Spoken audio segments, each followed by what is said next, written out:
सकती है, मतलब इनका बड़ा भाई, जेठ, जेठानी या भाभी, ठीक है। इनको यहाँ पर मेंटल प्रॉब्लम, नर्व प्रॉब्लम हो सकती है, पैरालिसिस जैसी सिचुएशन यहाँ पर हो सकती है। तो ससुराल की साइड से जेठ को हो सकती है, जेठानी को हो सकती है, और घर की साइड बड़े भाई या बड़ी भाभी को हो सकती है। अब यहाँ पर नेटिव जो है दूसरी चीज़ ये पाता है कि उसको उसके ससुराल के साथ चीट किया जाता है, और वो भी डिस्प्यूट मिलता है उसको ससुराल से, पुलिस वाला, लड़ाई झगड़े वाला यहाँ पे डिस्प्यूट मिलता है। अब हाउस नंबर 5 में हम जब पहुँचते हैं, यहाँ पर हम देखते हैं कि सूर्य, चंद्र और अस्त बुध बैठे हुए हैं। अब सूर्य चंद्र यहाँ पर अमावस योग बना देते हैं, इवन दो सूर्य और बुध जो है बुधादित्य राजयोग बना रहे हैं, पर बुध भी अस्त हो गया है, तो ज़्यादा कोई अच्छी सिचुएशन में नहीं है। अब यहाँ पर जो जातक होता है या नेटिव होता है, ये अपनी कोई ना कोई एक एंसेस्ट्रियल प्रॉपर्टी बेच कर खा जाएंगी, बेचने पे आमादा हो जाएंगी। ऐसे नेटिव जिनके सूर्य और चंद्र 5th हाउस में बैठे होते हैं, वो अपना घर बेच देते हैं और उसको खा पी के ख़त्म कर देते हैं। और ये घर जो होता है वो उनके पिता का होता है, एंसेस्ट्रल प्रॉपर्टी होती है जो उन्हें विरासत में मिली होती है। और ये कॉम्बिनेशन स्टडीज़ में एक ऐसा टाइम देता है कि आप एकदम पीक पे होते हैं, क्लास में फर्स्ट आ रहे होते हैं, फिर अचानक से इस चांदनी रात के बाद अमावस की काली रात आती है और एक स्टोन की तरह नीचे गिरने लगती हैं। और ये एक नेटिव को ना बिटर लव रिलेशन भी देता है कि कभी तो एकदम प्यार पीक पे था, आसमान पे था, और कभी एकदम ज़मीन पे ख़त्म ही हो गया। Even professionally she will rise and fall like a stone, मतलब कि पढ़ाई लिखाई और प्रोफेशन में भी ये अपने जीवन काल में एक तो एकदम ऊपर तक चली जाएंगी, फिर उसके बाद एकदम धरती पर आकर पटक दी जाएंगी। और ये जो है ये अपने पिता के सामने ज़्यादा कुछ बोल नहीं पाती होंगी। इनका जो छोटा भाई होगा वो इनके किसी काम नहीं आएगा लाइफ टाइम, ठीक है। इनको हर तरफ से नॉन कॉपरेशन मिलता जा रहा है, हर घर में, हर रिलेशन से। बड़ी ही अजीब कुंडली है ये। और ये अपने पिता के सामने भले बोल ना पाए, पर उनके लिए ये लकी होती हैं। पर इनके पिताजी इनके लिए स्ट्रिक्ट ही होते हैं, इनको स्ट्रिक्ट डैड दे देते हैं। और यहाँ पर इल्ड हेल्थ दिखाई पड़ती है, किसकी? मदर की दिखाई पड़ती है। Sometimes mother goes before father, मतलब पिता के पहले माँ की डेथ हो सकती है यहाँ पर। और यहाँ पर फॉर्चुनेट हो जाता है आदमी, लेकिन फिर उसके बाद उसी तरीके से अनफॉर्चुनेट भी हो जाता है। मतलब it's fortunate becoming unfortunate over here. However but जब गुरु वक्री होकर देखता है और 5th दृष्टि यहाँ पर डालता है, तो गुरु वक्री जो है यहाँ पर 5th दृष्टि डालता है, तो ये नेटिव यहाँ पर सॉर्ट ऑफ टीचर हो सकते हैं, बहुत ही स्टूडियस हो सकते हैं। और फाइनली ये सब जितनी भी अच्छी चीज़ें होंगी ना, ये सब बेकार हो जाएगी। यही प्रॉब्लम हो रही है यहाँ पर। इवन यहाँ पर गुरु की दृष्टि भी किसी को हेल्प नहीं कर पा रही है। और as far as children are concern, she will have 2 male and 1 female child, but some sort of problem in child birth will always be there. मतलब चाइल्ड बर्थ में हमेशा कुछ ना कुछ प्रॉब्लम होगी ज़रूर। बच्चे 3 होंगे भले ही, पर चाइल्ड बर्थ में प्रॉब्लम होना निश्चित है, बच्चों के साथ प्रॉब्लम होना निश्चित है। यहाँ पिता के भी 2 भाई और 1 बहन हो सकते हैं, पिता लोग भी 2 भाई और 1 बहन हो सकते हैं। अब जल्दी से हाउस नंबर 6 पे पहुँचते हैं, और यहाँ पर हम जब देखते हैं तो ये यहाँ पर ये घर भी खाली है। अब नेटिव को यहाँ पर कोई भी छोटी मोटी रोग या हेल्थ इश्यूज नहीं होंगे, पर यहाँ पर मैं देखता हूँ कि वो कई लोगों की हेल्प करती है, और स्पेशली इन हॉस्पिटल हेल्प करती है, या जो मेंटली पीड़ित होते हैं लोग उनकी हेल्प करती है, जो मतलब परेशान है उनकी हेल्प करती यहाँ पर दिखाई पड़ती है, या हॉस्पिटल में काम करती भी दिखाई पड़ती है। अगर ये यही जातक मेडिसिन की फील्ड से, हीलिंग से जुड़ जाए तो ये यहाँ पर अच्छा काम करती हैं। मतलब किसी को ठीक करना, चंगा करना, आशीर्वाद दे देना, ये सब भी अगर ये काम करें तो इनको ये फल अच्छा देगा, और इनके हाथ से लोग ठीक भी हो जाएंगे। और ये एम्प्टी हाउस जो है, आपको मैं एक बात बताऊं कि जब भी कोई घर एम्प्टी होता है ना, उसमें पावर कम होती है, वो कुछ अच्छा बुरा कुछ नहीं दे पाता, वो ऐसे न्यूट्रल पड़ा रहता है। पर जब उसके अंदर कोई प्लैनेट आ जाता है या दृष्टि डाल देता है, तो उसकी पावर जो है वो कुछ एक नया सिस्टम बनाकर लाइफ में लेकर आती है। और यहाँ पर मैं आपको बताऊं कि इनको किसी भी रोग से, ऋण से, शत्रु से कोई प्रॉब्लम नहीं होगी लाइफ में।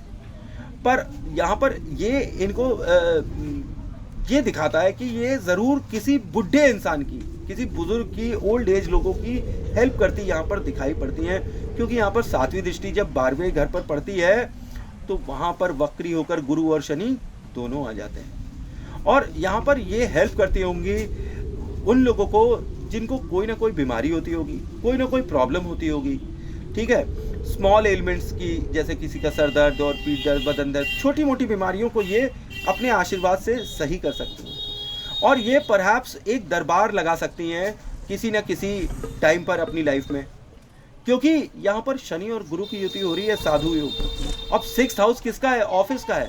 और 6th हाउस को कोई साधु देख रहा है, मतलब इनके ऑफिस में साधु बैठा हुआ है। तो आप समझिए कि ये बहुत ही पूजा पाठ करने वाली व्यक्तित्व होंगी। और ये तो तंत्र मंत्र प्रैक्टिस भी करती मुझे यहाँ पे फिर से दिखाई पड़े, क्योंकि इनके ऑफिस में स्वयं साधु या मतलब कोई पुण्यात्मा बैठे हुए हैं। अब यहाँ पर ये खाली घर ये दिखाता है कि इनका ऑफिस भी खाली है, मतलब इनको कोई हेल्पर नहीं है, इनका कोई मतलब हेल्प नहीं करने वाला, ये स्वयं सस्टेन्ड है, ये अपने से ही काम कर रही हैं। इनके ऑफिस में भी कोई नहीं बैठा है तो ऑफिस खाली है, इनका कोई मातहत नहीं होगा, मतलब इनके अंडर कोई काम नहीं कर रहा होगा। अब ओनली व्हेन 7th दृष्टि जो है 12वें घर पर पहुंचती है तब हमें दिखाई पड़ता है कि वहां पे शनि गुरु वक्री होकर आ रहे हैं, तो वो इफेक्ट करते हैं यहाँ पर। अब हाउस नंबर 7 में जल्दी से पहुंचते हैं तो यहाँ पर हम देखते हैं कि ये भी घर खाली है। पर यहाँ पर एक आप चीज़ देखिए, ज़रा कॉम्बिनेशन देखिए कि 5वां घर 5वें में, 7वां 7वें में और 9वां 9वें में है, तो लव मैरिज के इंडिकेशन या 2 मैरिजेस के इंडिकेशन यहाँ पर दिखाई पड़ते हैं, या मोर देन 1 मैरिटल रिलेशन यहाँ पर दिखाई पड़ते हैं। अब 7th हाउस तो मैंने ऑलरेडी प्रिडिक्ट कर दिया था जब 1st हाउस को मैं डिस्कस कर रहा था। और इन शॉर्ट मैं फिर से बता दूं कि हस्बैंड जो होगा इनका वो हैंडसम पर्सन होगा, but due to house number 1, house number 7 will give problems in marriage. अब हाउस नंबर 8 में जब हम पहुंचते हैं तो ये हाउस नंबर 8 जो है ससुराल का घर है, यहाँ पर हाउस नंबर 8 ही लिखा हुआ है और ये यहाँ पर प्लूटो लिखा हुआ है, तो शादी इनकी लाइफ को ज़बरदस्त ट्रांसफॉर्म कर देगी। प्लूटो क्या करता है? डिसरप्टिव ट्रांसफॉर्मेशन कर देता है। वृश्चिक राशि का प्लूटो वृश्चिक राशि की तरह यूज़ होता है और वो एक धमाका कर देता है। अब आपके ससुराल के साथ आपकी बिल्कुल पटने की कोई चांस ही नहीं है। अब ये यहाँ पर आपको एक वायलेंट ससुराल और डिवोर्स जैसी सिचुएशन दे देती है। सर्जरी, डरपोक बना देना, डर लगना, ये सब चीज़ें यहाँ पर एडिड हो जाती हैं। अब यहाँ पर व्यक्ति जो है मतलब पता नहीं किसी अनिश्चितता से हमेशा डरता रहता है कि पता नहीं क्या होगा क्या नहीं होगा, कहीं मुझे कुछ हो तो नहीं जाएगा। इस तरह का फालतू का डर इसको जीवन पर्यंत लगा ही रहेगा और ससुराल से तो इनकी बननी ही नहीं है। अब हाउस नंबर 9 में जल्दी से हम आते हैं तो नेटिव यहाँ पर अपनी ही कम्युनिटी में मैरिड दिखाई पड़ रहे हैं, ये भी घर खाली है और ये जो है लकी होंगे अपने एंसेस्ट्रियल प्रॉपर्टी के उससे कि इनको एंसेस्ट्रियल प्रॉपर्टी मिलेगी ही मिलेगी। और नेटिव जो है यहाँ पर वेल एजुकेटेड फैमिली से होता है और वो भी बहुत ही ज़्यादा एजुकेटेड होती है, क्योंकि यहाँ पर जो गुरु की 9वीं दृष्टि होती है ना, वो इनके 9th हाउस पे ही पड़ रही है। अब गुरु अपने घर में स्वयं गुरु आए अत्यंत धार्मिक बना देंगे, अपने रिलीजन को ये बहुत ही ज़बरदस्त और कट्टरता से फॉलो करने वाली व्यक्ति होंगे। अब हाउस नंबर 10 में जब हम पहुंचते हैं तो हाउस नंबर 10 में हम केतु देखते हैं और हाउस नंबर 10 देखते हैं। अब ये जो है अगर फॉलो करेंगी लाइफ में रिलीजन और ऑर्डर तो ये यहाँ पर ज़बरदस्त काम करेंगे। बट यहाँ पर पोजीशन देखना चाहिए गुरु की। अब गुरु तो यहाँ पर वैसे भी 12वें घर में आकर पीड़ित हो गया, नीच का हो गया और लगन में बैठा हुआ है, ठीक है, लगन में सही हुआ, 12वें घर में गया पीड़ित हो गया। अब यू कैन से कि ये कॉम्बिनेशन इनका 50-50 गुरु की पावर देता है, अच्छा भी दे सकता है बुरा भी दे सकता है। इसलिए इनको सोने की गोल बालियां कान में ज़रूर पहननी चाहिए केतु को कंट्रोल करने के लिए, जो कि इनके 10th हाउस में बैठा है। अब आपको यहाँ पर हमेशा रेंटल इनकम का सोर्स ढूंढना चाहिए कि कहीं से आपको ब्याज का पैसा मिल जाए, रेंट मिल जाए, एक बंधी हुई इनकम मिल जाए इन लाइफ, यही आपके लिए बेस्ट होगा। और आपको मैं यहाँ पर बताऊँ कि आप हीलिंग, टैरो कार्ड रीडिंग या पैरानॉर्मल एक्टिविटीज़ से भी यहाँ पर पैसा कमा सकती हैं, जैसे एस्ट्रोलॉजी वगैरह हुआ, तो यहाँ पर अच्छा पैसा आप कमा सकती हैं और आप ब्रांड भी बन सकती हैं और आप इससे बहुत फेमस भी होंगी सोसाइटी में अगर आपने इस तरीके का कोई काम किया तो। But if help of Guru does not come मतलब अगर गुरु की मदद नहीं ली गई, कान में गोल बालियाँ नहीं पहनी गई, तो नेटिव जो है यहाँ पर हमेशा अपने जीवन के लिए किसी न किसी के ऊपर डिपेंडेंट रहेगा, उसे भीख मांगना पड़ेगा, उसे पैसे मांगते ही रहना पड़ेगा, इधर से उधर वो ये केतु भटकाता रहेगा। ठीक है, इसीलिए यहाँ पर गुरु की मदद चाहिए ही चाहिए। अब 10वीं दृष्टि of Shani comes on the 10th house. अब यहाँ पर नेटिव को जो जॉब होगी वो काफ़ी स्ट्रगल होने के बाद ही मिल सकती है। जॉब में वो हमेशा स्ट्रगल करती नज़र आएंगी।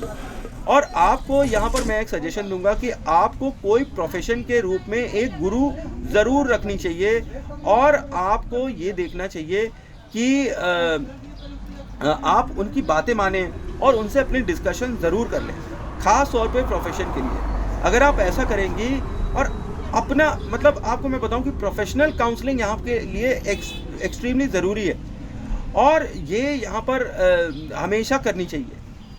और अपने सेल्फ डिसीजंस कभी नहीं लेने चाहिए, खुद से कोई डिसीजन यहाँ पर प्रोफेशन के लिए नहीं लेने चाहिए, किसी एक एक्सपर्ट से ज़रूर राय ले लेनी चाहिए। एक गुरु अपनी लाइफ में ज़रूर बनाना चाहिए इनको, क्योंकि इनका केतु जो है 10th हाउस में है, ये इधर उधर भटकती रहेंगी। इस भटकाव को केवल गुरु ही रोक सकता है। प्रोफेशनली इनको एक गुरु ज़रूर चाहिए, एक एक्सपर्टीज़ ज़रूर चाहिए। और यहाँ पर आप एक चीज़ देखिए कि 4th हाउस में शुक्र बैठा हुआ है, ओके, और यहाँ केतु बैठा है, शुक्र केतु कंजंक्शन हो गया 99 पे ऑल आउट। तो ये लोग ऐसे हो सकते हैं कि इनका एग्ज़ाम क्लियर होने वाला था, मतलब बहुत बड़ी जॉब मिलने वाली थी, पर 2 नंबर से रह गया, और अब ये कलेक्टर होते होते रह गई, या कोई एक ऐसी सिचुएशन हो गई कि बस होते होते रह गया, नहीं तो ये कुछ बहुत बड़ी स्टार होती या ब्रांड होती, मतलब चीज़ मिलते मिलते रह जाएगी। और यहाँ पर आपको शनि जो है एक हार्ड वर्क देता है, और लेकिन प्रोफेशनली सक्सेस कौन देगा? यहाँ पर पुखराज देगा, अगर आपने पुखराज पहना तो भी। अब हाउस नंबर 11 में हम जब आते हैं तो हम देखते हैं कि हाउस नंबर 11 भी खाली है। तो यहाँ पर मैं आपको बताऊं कि लक के मामले में भी ये बच्ची जो है बहुत ही कमज़ोर है, और इसके फ्रेंड्स भी इसकी कभी हेल्प नहीं कर पाएंगे, या जब भी इसको ज़रूरत होगी ना तो वो होंगे नहीं। लक बहुत ही अच्छा नहीं, ओके है। अनफॉर्चुनेटली जब मैं देखता हूँ कि यहाँ पर हाउस नंबर 3 जो है वो भी एम्प्टी है, और हाउस नंबर 11 भी एम्प्टी है, और लगन भी बहुत कोई अच्छा नहीं है, वीक है, तो आप एक बात जान समझ लीजिए कि नेटिव जो है पूरी life time hard times face करेगा। हार्ड टाइम फेस करते हैं ऐसे, क्यों? क्योंकि ना ही कोई संबंध बना पाया, और ना ही कहीं से भाग्य पाया, और ना ही कोई दोस्त आ पाया। कोई भी हरकत नहीं है उन दोनों हाउसेस में, एम्प्टी हैं, खाली हैं। और यहाँ पर ये दिखाता है कॉम्बिनेशन कि life time struggling for relation होगा और लक होगा, और ये दोनों ऐसे नेटिव को बाय बाय कह देते हैं यहाँ पर। तो ये कोई अच्छा कॉम्बिनेशन तो नहीं है कि हाउस नंबर 3 और house number 11। For study purpose मैं ये बता रहा हूँ कि मैंने ऐसा कई कॉम्बिनेशन में देखा है कि इवन लग्न जो है वो अच्छा भी होता है, यहाँ पे कई बार चंद्रमा भी होता है, पर ये दोनों घर जब खाली होते हैं तब भी लाइफ टाइम जो नेटिव होता है ना वो स्ट्रगल ही करता रहता है, वो खुश नहीं रह पाता लाइफ में, क्योंकि उसके किसी से संबंध नहीं बन पाते, और उसका भाग्य भी कभी काम करता ही नहीं है। हाउस नंबर 12 में जब हम जल्दी से पहुँचते हैं तो यहाँ पर हमें क्या दिखाई पड़ता है? इफेक्ट ऑफ शनि और गुरु। ठीक है, ये दोनों जो हैं जब वक्री होते हैं तो ये आकर यहाँ पर अपना इफेक्ट दिखाते हैं।